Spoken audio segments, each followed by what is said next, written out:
የጀመርናቸውን ስራዎች ያሳካልን ፈጣሪ አምላክ የተመሰገነ ይሁን እላለሁ። የጀመርናቸው አገርን የማልማት ከተማን የማደስ ከተማን ትራንስፎርም የማድረግ ለነዋሪዎቿ ምቹ ለጎብኚዎች ሳቢ ለተለያዩ የማህበረሰብ ክፍሎች ደግሞ አካታች የሆነ ልማት የመስራት ስራችን ቀጣይነት ያለው የማያቋርጥ ሁልጊዜ አዳዲስ ነገሮችን ይዘን የመምጣት ትልቅ ሂደትን የተከተለ ነው። ይሄ የስፖርት ፓርክ ለአዲስ አበባ ብቻ ሳይሆን ለሀገራችንም የመጀመሪያ ነው። ባለን መረጃ አፍሪካ ላይም እስካሁን ድረስ ሁሉንም የስፖርት አይነቶች በአንድ ቦታ አካቶ እንደዚህ የያዘ የስፖርት ማዕከል ወይም ደግሞ ፓርክ ልናገኝ አንችልም። የተወሰኑ አካተው ያዙ አሉ። ሁሉንም አይነት የስፖርት አይነት አካቶ የያዘው ይሄ የኛ መሀል ካዛንቺስ ላይ የተሰራ ታሪካዊ የሆነ የመጀመሪያው የስፖርት ፓርክ ነው ማለት ነው። ወደ 5.7 ሄክታር መሬት ላይ ነው የተሰራው። እነኚህ የተገነቡት የስፖርት ፋሲሊቲዎች ወይም ደግሞ የስፖርት መሰረተ ልማቶች በዋናነት ኢትዮጵያን ወርቅ ያለበሷትን ባንዲራችንን በዓለም አደባባይ ከፍ ያደረጉ በተለያየ በማይገባን ስም ዓለም ላይ የታወቅንበትን በአዲስ ክብር እንዲሻር ያደረጉ የአትሌቶቻችን ክብር መገለጫ ፓርክ ጭምር መሆኑ ነው። እንግዲህ ከአትሌት አበበ ቢቂላ ጀምረን እስካሁኖቹ አትሌቶቻችን በኦሎምፒክ ውድድር ለኢትዮጵያ ወርቅ ያመጡ አትሌቶቻችን ክብር ይገባቸዋል ብለን እዚህ በስማቸው በምስላቸው ሐውልት ሰርተንላቸዋል። የስፖርት ፓርኩን አንዱ በጣም ልዩ የሚያደርገው ይሄ ነው። ይሄ የክብር ሐውልት አንደኛ ለሀገር ክብር ምክንያት የሆኑትን ማክበር ነው። ሁለተኛ ነገር ደግሞ ለሀገራቸው በፍቅር በመሰጠት በብዙ ጥረትና ግረት የሚሰሩ ትውልዶችን ለማፍራት ትልቅ የማይነቃነቅ ሐውልት ነው። የማይነቃነቅ ከትውልድ ትውልድ አስተማሪ አነቃቂ ሌላ ራዕይ አሰናቂ የሆነ ሐውልት ነው እዚህ የተሰራው። በዚህ ሐውልት ዙሪያ የምታዩት የመሮጫ ትራክ ነው ያለው። አትሌቲክስ ላይ ወይም ደግሞ ኦሎምፒክ ላይ የኢትዮጵያ ባንዲራ ከፍ ያለው በሩጫ ስለሆነ የሩጫ ትራኩ ራሱ እሱን ይዘክራል ማለት ነው። የሩጫ ትራኩን ወደ 800 ሜትር ነው ከበውት ዙሪያውን አሉ ማለት ነው ከግራ ከቀኝ። ይሄ በጣም ልዩ ያደርገዋል። የተሰራው ስራ ወርቅ ነው የሚያሰኘው አንዱ ከዓላማው አንፃር ነው። ሁለተኛው የኦሎምፒክ ስታንዳርድ የሆነ የዓለም አቀፍ ውድድርን ለማካሄድ የሚያስችል የዋና ገንዳ እዚህ ተሰርቷል። ገና ካሁኑ ሳንከፍተው አንድ ዓለም አቀፍ ውድድር ቡክ ተደርጓል። እንግዲህ ለኛዎቹ ወጣቶች በዘርፉ ላሉ ትልቅ መነቃቃት ትልቅ ራዕይ በዓለም አቀፍ ተወዳድረው ማሸነፍን ተስፋ እንዲያደርጉ እንዲያምኑ እንዲዘጋጁ እልህ እንዲገቡ ያደርጋቸዋል። እዚህ ውድድርም ጭምር ስለሚካሄድ ማለት ነው። የተለያዩ ውድድሮች ወደ ሀገራችን ሲመጣ ደግሞ ገንዘብ ነው፣ መነቃቃት ነው፣ ቱሪዝም ነው። በአጠቃላይ ሌሎችንም ለማፍራት ጉልበት ነው የሚሆነው ማለት ነው።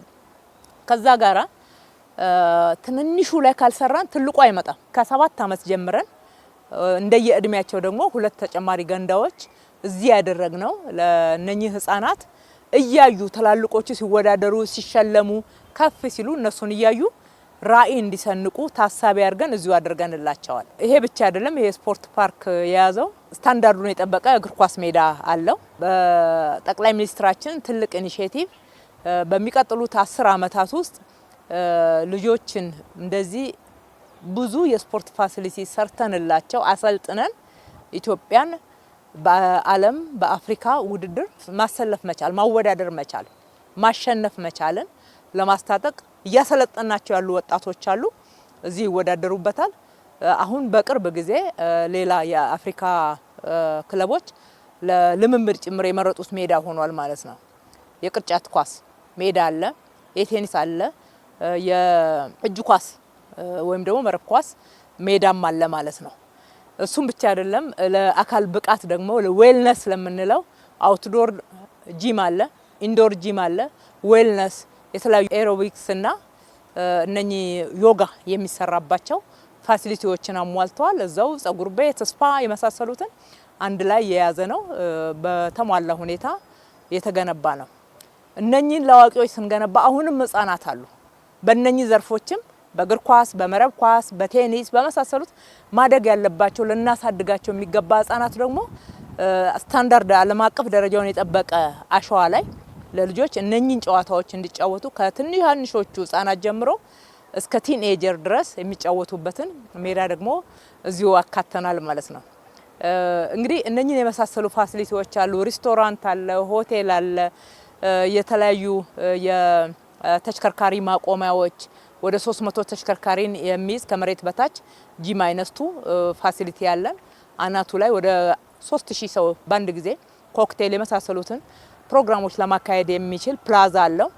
ከታች ደግሞ እንግዲህ ካዛንቺስ ይሄንን አካባቢ ኡራኤል ፍለፊትን የምናውቀው በግንባታ ፊኒሺንግ እቃዎች ነው።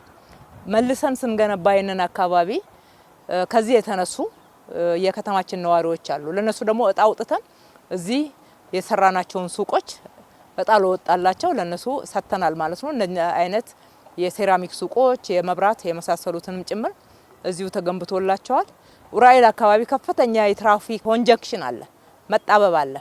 ስለዚህ ለማህበረሰቡ ለፓብሊክ ጭምር የአውቶቡስ ተርሚናል ተያይዞ ተሰርቷል። ካጠገቡ እንዳያችሁት ወንዝ እያለማን ነው። የግንፍሌ ወንዝ ከቀበና ጋር እስከሚገናኝበት ድረስ የለማው ለአካባቢው ደግሞ ልዩ ጸጋ ልዩ ውበት አላብሶታል። እንግዲህ በአጠቃላይ ይሄንን ፓርክ ስንናገር ሁሉንም አካቶ የያዘ አካታች ልማት ለማህበረሰባችን ለህዝባችን ያለንን ክብር የሚያሳይ ወደፊት ደግሞ ትውልድን ለመገንባት ያለንን ሩቅ ያለምነውን ራዕይ የተመለከተ የኢትዮጵያን አሸናፊነት በሁሉም ዘርፍ ለማስቀጠል መነሻ የሚሆን ግብአትም የሚሆን ትልቅ ራዕያችንን ደግሞ የምንተገብርበት ስፍራ ነው ማለት ነው። በመጨረሻም የሰሩትን በዚህ ውስጥ የተሳተፉትን ሌት ተቀን በእንችላለን መንፈስ ታጥቀው ከኛ ጋር የሰሩት የመንግስት መስሪያ ቤት ኃላፊዎች፣ ሰራተኞች እንዲሁም የኮንትራክተር ኮንሰልታንት ሁሉም ተሳትፈውበት በጥሩ ሁኔታ አብረውን ሰርተዋል። ለስራቸው፣ ለሙያቸው፣ ለዲዲኬሽናቸው፣ ለትጋታቸው ከልቤ ማመስገን እወዳለሁኝ። የከተማችን ነዋሪዎች ደግሞ እንኳን ደስ ያላችሁ። አዲስ ግብአት ልዩ የሆነ ከዚህ በፊት ከተማችን ላይ የሌለም ተጨምሮላችኋልና ኑ ተጠቀሙበት። የጋራ ሀብታችን ነው ማለት እወዳለሁ። በተለይ ለወጣቶችና ለህፃናት ይህንን በማቅረባችን ልዩ ደስታ ይሰማናል። እጅግ አድርጌ አመሰግናለሁ። ፈጣሪ ኢትዮጵያና ህዝቦቿን ይባርክ ማለት እወዳለሁ።